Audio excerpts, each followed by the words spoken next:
ನಮಸ್ತೆ, ನೀವು ನೋಡ್ತಾ ಇದ್ದೀರಾ HCN ನ್ಯೂಸ್. HCN ನ್ಯೂಸ್ಗೆ ಸ್ವಾಗತ. ನಾನು ನಿಮ್ಮ ಗಜ.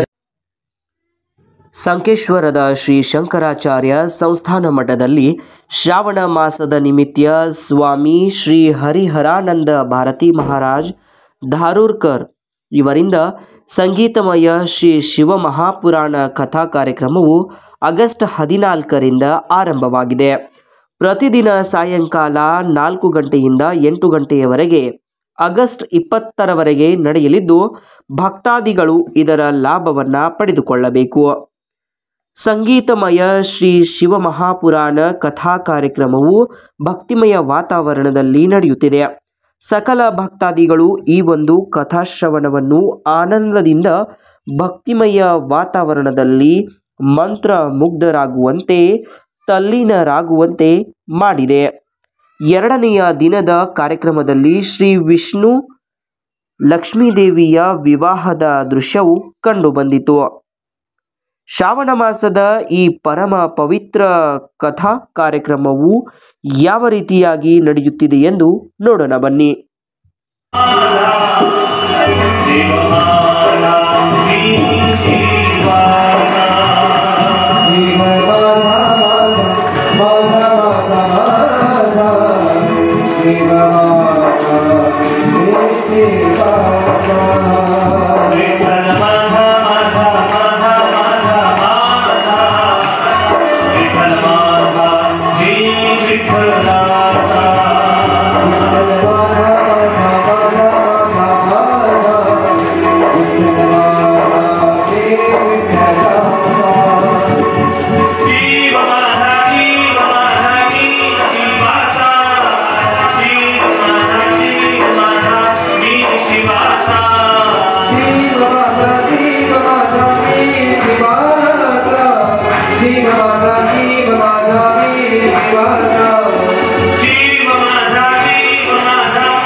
जगद्गुरु शंकराचार्य महाराज की जय.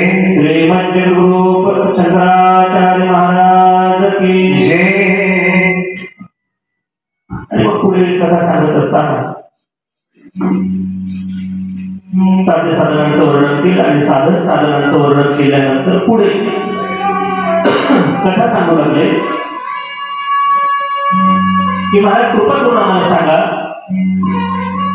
सगळ्या देवतांच्या मूर्तीची पूजा होते पण महादेवाची मूर्ती का नाही? एक विष्णू आणि ब्रह्मदेवाचं भांडण सांगितलं. ब्रह्मदेव जशी भक्ती चालले त्यांना 3 जण भेटले. कोण 3 जण? एक गाय, दुसरं केवड्याचं फूल, तिसरं कापसाचं फूल. ब्रह्मदेवांच्या तुम्ही कोणाला म्हणे या आंब्याच्या डोक्यातून पडतो. ब्रह्मदेवाने विचारलं हा खांब किती उंच आहे सांगा. त्यावेळेला त्या ठिकाणी सांगितलं आम्हाला नाही माहिती की उंच आहे नाही, याची उंची सांगू शकत. ब्रह्मदेवाने सांगितलं तुम्ही माझ्यासाठी खोटं बोला, मी तुमच्यासाठी काम करेन, तुम्हाला राजा बनवेन, फक्त इतका खोटं बोला. आणि त्यावेळेला ते खोटं बोलायला तयार झाले. ब्रह्मदेवाने त्यांना घेऊन आले. भगवान विष्णू खालून वरती आले आणि त्या ब्रह्मदेव विष्णूची भेट झाली. भगवान विष्णूने ब्रह्मदेवाला नमस्कार केला पण भगवान विष्णूने नमस्कार केला नाही. कारण अहंकार होता, गर्व होता गावामध्ये.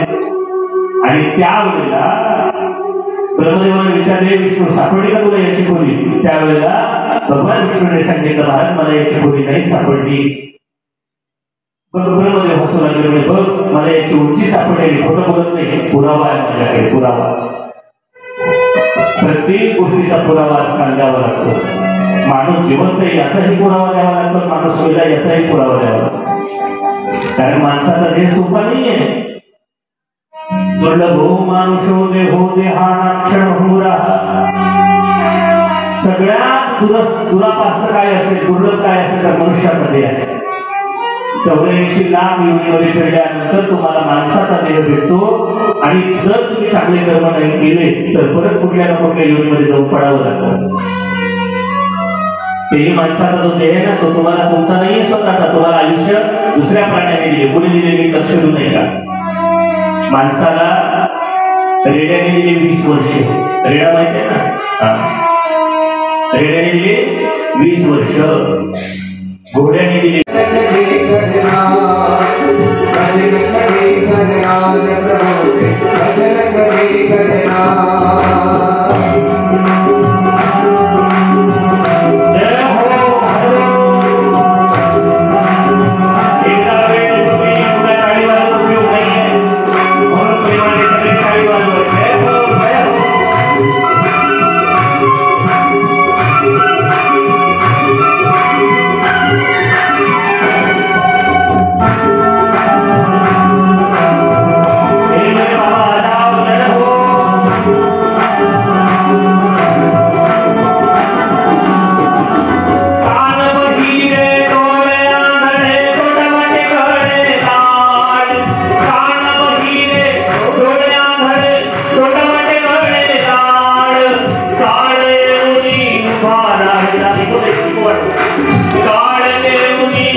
संकेश्वर नगरी मध्ये काय वाजत गाजत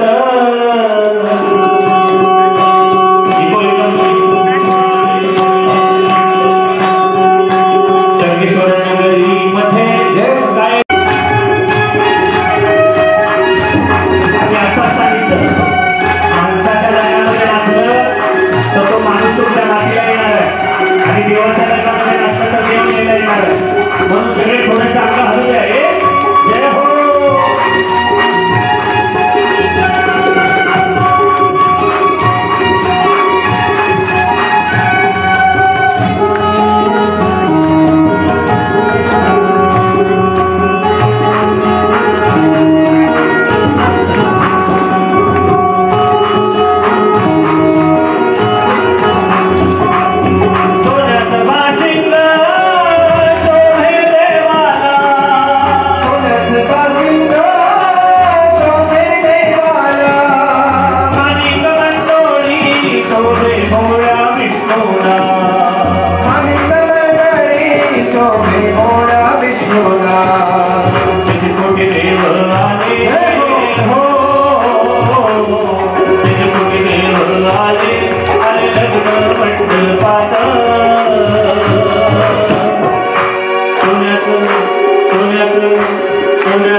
Holy